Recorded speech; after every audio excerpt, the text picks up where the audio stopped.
میں نا یہاں پہ وہ جو بات آپ نے کی تھی نا، میں چاہوں گا کہ چونکہ میرا ایک خاص شعبہ بھی ہے تو میں اس حوالے سے کہ حدیثیں چھپانے کے حوالے سے اور فضائل اہل بیت کے حوالے سے دو باتیں یہ میں ضرور کرنا چاہوں گا. دیکھیے بات سنیے، چونکہ میں پبلشر ہوں اور 37 سال سے یعنی کہ بچپن سے اس فیلڈ میں ہوں، یعنی کہ لڑکپن میں کئی کتابیں بخاری شریف داؤد راز کی ہر بندہ جانتا ہے. بالکل سب سے پہلے پاکستان میں میں نے شائع کی، سب سے پہلے الحمدللہ میں نے شائع کی بخاری شریف کی. اب جب میں ڈنڈی مارنی ہوتی تو تب میں ڈنڈی مارتا، جب بندہ چھپنے کے بعد تو ممکن نہیں رہتا. کس سن میں چھپی آپ نے؟ اس کو تقریباً 25 سال ہو گئے تقریباً. اچھا 25 سال ہو گیا. اچھا، بخاری شریف داؤد راز کی میں نے سب سے پہلے شائع کی ہے. اس کے علاوہ کئی حدیث کی کتابیں ہم نے شائع کی ہیں، مکتبہ قدوسیہ کے زیر اہتمام. پھر دارالسلام والے ہیں اور ادارے ہیں جنہوں نے حدیث کی کتابیں شائع کی. یہ جو لوگ دعویٰ کرتے ہیں کہ جی مولوی حدیثیں چھپاتے ہیں، یہ حدیثیں لیتے کہاں سے ہیں؟ دیکھیے، عربی پڑھنے کی ان کو اہلیت نہیں ہے. میں کہتا ہوں جی عربی پڑھنے کی ان کو اہلیت بھی ہے. کیا کسی عربی نسخے میں حدیث یا تو یہ نکال کے یوں پیش کر رہے ہیں مصادر کے اوپر تو اعراب بھی نہیں نہ لگے ہوتے. دیکھیں میں بتاتا ہوں، ایک بار بھی کوئی شخص یہ نہیں ہے کہ اس نے کتاب لہرائی ہو اور اس میں کہا جی دیکھیں جی اس میں حدیثیں مار غائب کر دی گئی ہے. جی بالکل بالکل. مکتبہ قدوسیہ کی بخاری لے کے آئیں، ٹھیک ہے نا جی، مکتبہ قدوسیہ کی بخاری لے کے آئیں، دارالسلام کی بخاری لے کے آئیں. میں کہتا ہوں میں اہل حدیث بندہ ہوں نا جی، میں اس حوالے میں اہل حدیث کی نمائندگی نہیں کرتا. صرف میں دیوبندیوں کے بھی نمائندہ ہوں آج کے دن، میں بریلویوں کو بھی نمائندہ ہوں آج کے دن. دیوبندیوں کی کسی ادارے کی چھپی کتاب لے کے آئیں، بریلویوں کے کسی ادارے کی چھپی بخاری لے کے آئیں، مسلم لے کے آئیں، سائستہ لے کے آئیں. اہل حدیثوں کی تو میں ذمہ دار سامنے بیٹھا ہوں، ٹھیک ہے نا، وہ سامنے کتاب بھی پڑھی ہے میرے ادارے کی. کسی ایک ادارے کی کسی ایک مسلک کی کسی کتاب میں حدیث عمار کے اوپر ایک لفظ بھی بدلا ہو تو پکڑے ہیں واقعہ. بالکل. اب مسئلہ یہ ہوتا ہے کہ جیسے میں نے شروع میں بات کی تھی کہ جذباتی جملے بول کے لوگوں کو گمراہ کیا جاتا ہے. ایسے ہی کہ جی مولوی حدیثیں چھپاتے ہیں. ہوتا یہ ہے کہ خود آپ نے ساری عمر کتاب نہیں پڑھی، آپ جاتے ہیں جمعے والے دن امام نے جب کھڑا ہونا تھا نماز کے لیے 4 منٹ پہلے 3 منٹ پہلے آپ جاتے ہیں اور آپ یہ توقع کرتے ہیں کہ جو پورا خطبہ گزر چکا ہے وہ بھی آپ کو پتہ ہونا چاہیے. غیر ممکن ہے امام نے اس دن بیان کیا ہو لیکن نہیں بھی بیان کیا. امام بھی ہم 15,000 روپے والا ڈھونڈ کے لاتے ہیں. ٹھیک ہے وہ اچھا مسئلہ یہ ہے کہ نہ آپ کا کتاب سے کوئی تعلق، یہ میں اپنے نوجوانوں کو مخاطب کر کے کہہ رہا ہوں، نہ آپ کا کتاب سے تعلق، نہ آپ کا کسی عالم دین سے تعلق، نہ آپ کتاب کھولتے ہیں، نہ آپ کتاب پڑھتے ہیں، نہ آپ نے کبھی کتاب خریدی. ناولز اور فلموں سے آپ باہر نہیں نکلتے. ایسے میں کوئی آگے برج مہر اور یہ بڑا کوئی سیانہ آگے کہتا ہے جی مولوی حدیثیں چھپاتے ہیں. چونکہ آپ مولویوں کے خلاف ہیں، مولویوں کی چونکہ آپ ذہنی طور پہ اپوزیشن بن چکے ہوئے ہیں جی بچپن سے ایک مجموعی ماحول سے کہ مولوی یوں ہوتے ہیں مولوی یوں، اس وجہ سے وہ فوراً جملہ آپ کو اپیل کر گیا کہ جی مولوی حدیثیں چھپاتے ہیں. اور اتنی بھی توفیق نہیں ہوئی کہ کسی نے جا کے دیکھا ہو کہ یار بخاری چھپی ہے دیوبندیوں کی، بریلویوں کی، اہل حدیثوں کی، کس نے حدیث نکالی؟ کسی نے نہیں نکالی. حدیث موجود ہے، شروحات موجود ہے، سب کچھ موجود ہے، لیکن ایک بندے نے اٹھ کے کہہ دیا. پھر اگلا جھوٹ، پچھلے دنوں یہ بڑا سوشل میڈیا پہ جھوٹ چلا اور میں نے اس کے اوپر مضمون لکھا. وہ یہ جھوٹ چلا کہ جی دیکھیں کتنی عجیب بات ہے، اہل سنت کی کتابوں میں فضائل اہل بیت نہیں ہے. اچھا، سالدین صاحب ایک معروف آدمی ہے، لیکچرز وغیرہ دیتے ہیں یونیورسٹیز میں. اب اس طرح کے بندے جو ہوتے ہیں نا ان کو جو ہوتا ہے انٹلیکچوئل سمجھے جاتے ہیں. اب اس طرح کے بندے جب یونیورسٹی میں جا کے دین اسلام کے اوپر بات کرتے ہیں، جو عام بندہ سامنے بیٹھا ہوتا ہے نا وہ سمجھتا ہے یار ان کو تو ہم سے بہت زیادہ معلومات ہے. اب مصیبت یہ ہے کہ اتنا اعتماد کیا جاتا ہے ان لوگوں کے اوپر کہ لوگ کہتے ہیں یار جو آمنا صدق، جو انہوں نے کہہ دیا سر وہ ٹھیک ہے. اب انہوں نے کیا دعویٰ کیا؟ انہوں نے کہا جی ذخیرہ حدیث جو اہل سنت کا ہے وہ حضرت حسین سے کوئی روایتی نہیں ہے، حضرت علی سے روایتی کوئی نہیں ہے. اہل بیت کے ساتھ جو کچھ ہوا ہم سب کو پتہ ہے. کوئی بھی ایسا ذی شعور مسلمان نہیں ہے جس کو پتہ نہ ہو کہ کوئی تکا نہیں لگا کہ علی بن ابی طالب اور حسین علیہ السلام یا حسن علیہ السلام کی حدیثیں کیوں نہیں آئیں نیچے. تکا ہے، اتنا بڑا تکا لگ گیا. آخری خلیفہ اور حدیثیں کوئی نہیں. کسی بھی سنی سے پوچھیں گن کے 6 حدیثیں نکال کے تھا علی بن ابی طالب کی، نہیں ملیں گی. اور کئی لوگ اس دن میں دیکھ رہا جب وہ وائرل ہوئی ویڈیو بڑے لوگ پریشان ہوئے. میں نے اس دن پھر مضمون لکھا اور اس میں آپ دیکھیے کہ یہ باقاعدہ یہ میں نے اس کے اوپر پورا چارٹ اپنا دیجیے. یہ اسکرین میں لگا دیں گے نا، نظر آ رہا ہوگا. ہاں آپ لگا دیجیے گا. دیکھیں اس میں کتاب کا نام لوں گا، پھر اس کے بعد جو مرویات ہیں وہ بتاؤں گا. حضرت صحیح بخاری شریف سب سے پہلے زیادہ نشانہ صحیح بخاری ہوتی ہے. صحیح بخاری شریف میں سیدنا ابو بکر سے 32 روایات ہیں. سیدنا ابو بکر سے 32 روایات ہیں. سیدنا عمر سے 137 روایات ہیں اور حضرت عثمان سے 25 روایات ہیں. یہ تینوں صحابہ کی روایات جو ہیں مل کے اس میں اچھا سیدنا علی کی 96 روایات ہیں. سیدنا ابو بکر کی بھی علی سے کم، بالکل. سیدنا عثمان کی بھی سیدنا علی سے کم، بالکل. سیدنا عمر کی سیدنا علی سے زیادہ ہیں. اچھا آگے چلیں. ترمذی میں سیدنا ابو بکر کی 22 ہیں، سیدنا عمر کی 78 ہیں، ترمذی میں 78 ہیں اور حضرت عثمان کی 19 ہیں. سیدنا علی اکیلے کی ان تینوں سے زیادہ ہیں. 142 روایات ہیں. صحیح مسلم میں سیدنا علی کی 67 ہیں, سیدنا ابو بکر کی 9 ہیں, 74 ہیں, حضرت عمر کی اور حضرت عثمان کی 30 ہیں. یہ 3 کتابیں جو ہے نا. اچھا صحیح ابو داؤد جو ہے بخاری مسلم کے بعد جو ہے ابو داؤد کا عموماً درجہ اہل سنت میں لیا جاتا ہے.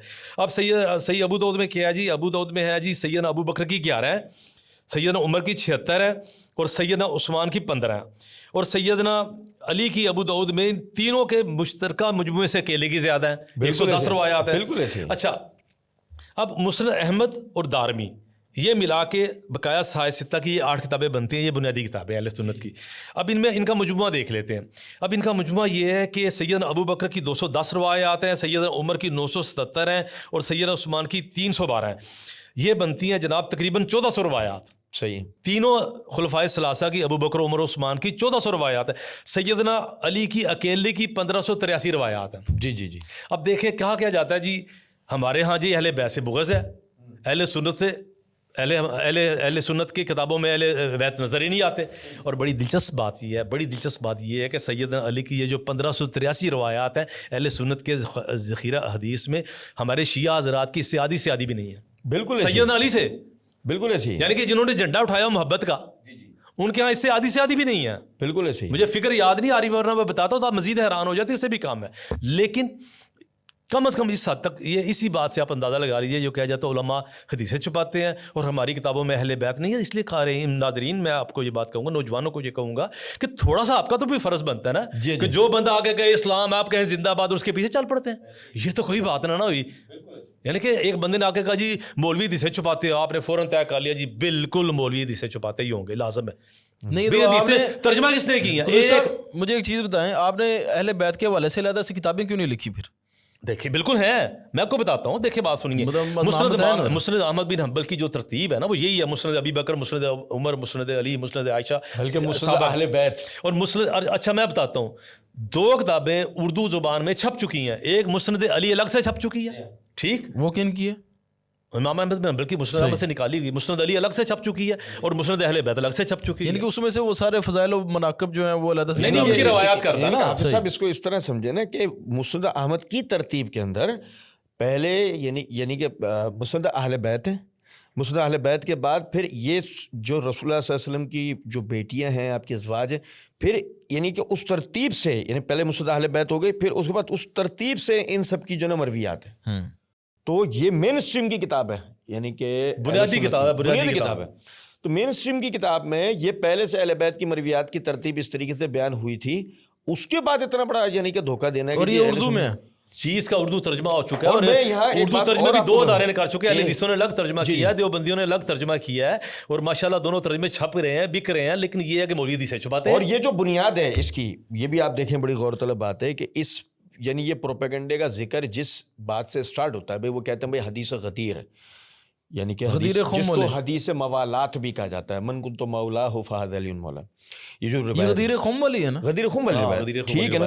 میں یہ عرض کروں کہ اتنی بعض مرتبہ حیرانگی ہوتی ہے اپنی عوام, اور خاص طور پہ یہ جو ابھی میں نے جن مولوی صاحب کا تھوڑی دیر پہلے بغیر نام لیے ذکر کیا ہے کہ جی مجھے بڑا افسوس ہوا کہ ہماری کتب کے اندر جو نا, میں کہتا ہوں کہ اگر آپ واقعی میں تحقیق کے اسلوب سے واقف ہیں اور آپ کچھ یعنی مصادر کی طرف مراجعہ کر سکتے ہیں, تو آپ دیکھیں امام ترمذی رحمۃ اللہ علیہ سے پہلے یعنی کہ صحیح سند سے یہ روایت نہ کتب تشیع میں موجود ہے, نہ کتب اہل سنہ میں. صحیح. یعنی امام ترمذی رحمۃ اللہ علیہ سے پہلے یہ روایت, چیلنج کے ساتھ میں آپ سے یہ بات کر رہا ہوں کہ دنیا کے کسی بھی مصدر میں سے یہ روایت صحیح سند سے نہیں نکالی جا سکتی. یعنی محدثین نے یعنی جدید دور میں لے لیجئے شیخ البانی اور شیخ زبیر الزئی رحمہ اللہ, ان حضرات نے بھی اسی جو سنن ترمذی والی جو روایت ہے نا, اس کی سند کی تحسین فرمائی ہے. تو آپ اندازہ تو کریں کس درجے کی مطلب دھوکہ دے اور ہے, اور یعنی کہ ہمارے والوں کی کس درجے کے احساس کمتری ہے کہ بھائی جی دوسروں کے یعنی مذہب کو ایندھن بھی ہم سے ہی ملا ہے. میں آپ کو بتاتا ہوں بڑی مشہور روایت ہے جو بچے کو ہمارے گھر کو آگ لگائی اور ایندھن بھی ہمارا. دیکھیں آپ صاحب, وہ روایت جو بچوں کو آتی ہے, جو ہمارا مطلب یہ نہیں کہ عربی زبانوں کو اردو زبان بچوں کو آتی ہے. نبی کریم صلی اللہ علیہ وسلم بیمار تھے, سیدہ فاطمہ آئیں, نبی کریم صلی اللہ علیہ وسلم نے ان سے کان میں کوئی بات کی, جی جی جی آپ رونے لگ گئیں. ہر بندے کو پتہ ہے. پھر بات کی تو آپ مسکرا اٹھی, ہنسنے لگ پڑی. یہ حدیث آتی ہے نا تو ہمارے دل کی کیفیت بدل جاتی ہے. بے شک. یہ ہزاروں دفعہ کہ سنی سیدہ ہوئی. فاطمہ ہمارے سر کا تاج ہے, ان کے پاؤں سے لگی جو خاک ہے ہمیں اپنی آنکھوں کے سرمے سے زیادہ عزیز ہے. بالکل ایسے ہی, بالکل ایسے. اب یہ روایت بیان تو بڑا کرتے ہیں سارے. اب سیدہ فاطمہ کو پوچھا گیا کہ آپ پہلے روئیں پھر ہنسیں, تو انہوں نے فرمایا کہ مجھے میرے بابا جان نے کہا تھا کہ میں دنیا سے جانے والا ہوں, میری تمہاری جدائی کا وقت آ گیا. بالکل ایسے. اب نبی کی جدائی کا وقت, سیدہ فاطمہ بھی بیٹی ہے. اب اس کے بعد پھر آپ مسکرائیں کیوں, ہنسی کیوں؟ انہوں نے کہا کہ دنیا میں سب سے پہلے میرے اہل خانہ میں سے آگے تم مجھ سے ملو گے. ہر مسلمان بچہ اس روایت کو جانتا ہے. بالکل ایسے. یہ روایت آپ تک پہنچائی کس نے؟ یہ ہے سوال. یہ روایت آپ تک پہنچائی کس نے؟ یہ روایت صرف یہ نہیں کہ اہل سنت کی کتابوں نے پہنچائی, اہل سنت کی کتابوں سے پیچھے یہ روایت کرنے والا راوی کون ہے؟ بالکل. اس حجرے میں کون بیٹھا تھا, کس کا حجرا تھا, کس کا حجرا تھا جس میں نبی بستر پہ تھے, اور کس کے بستر پہ نبی نے بیٹھ کے یہ بات کی کہ فاطمہ پہلے مسکرائیں پھر پہلے روئیں پھر ہنسی. اور روایت کس نے کی؟ سیدہ عائشہ نے. سیدہ عائشہ کو آج آپ نے دشمن بنا دیا. بالکل ایسے. سیدہ عائشہ کو آج ہم احساس کمتری کے مارے کہتے ہیں جی فضائل اہل بیت کی سب سے بڑی روایت یہ روایت ہے. بالکل ایسے. سب سے بڑی محبت کی روایت یہ روایت ہے. سب سے بڑی دل کو پکڑنے والی یہ روایت ہے کہ نبی کریم صلی اللہ علیہ وسلم نے بات کی اور سیدہ فاطمہ رو رہی ہیں, جن کے آنسو جو ہیں لال و زمرد سے بھی زیادہ قیمتی ہیں, وہ رو دی ہیں. اور یہ روایت کون کر رہا ہے؟ روایت سیدہ عائشہ کر رہی ہے. اور ہمارے احساس کمتری کے ہمارے کہتے ہیں جی ہمارے ہاں جی اہل بیت کا تذکرہ ہی نہیں ہوتا.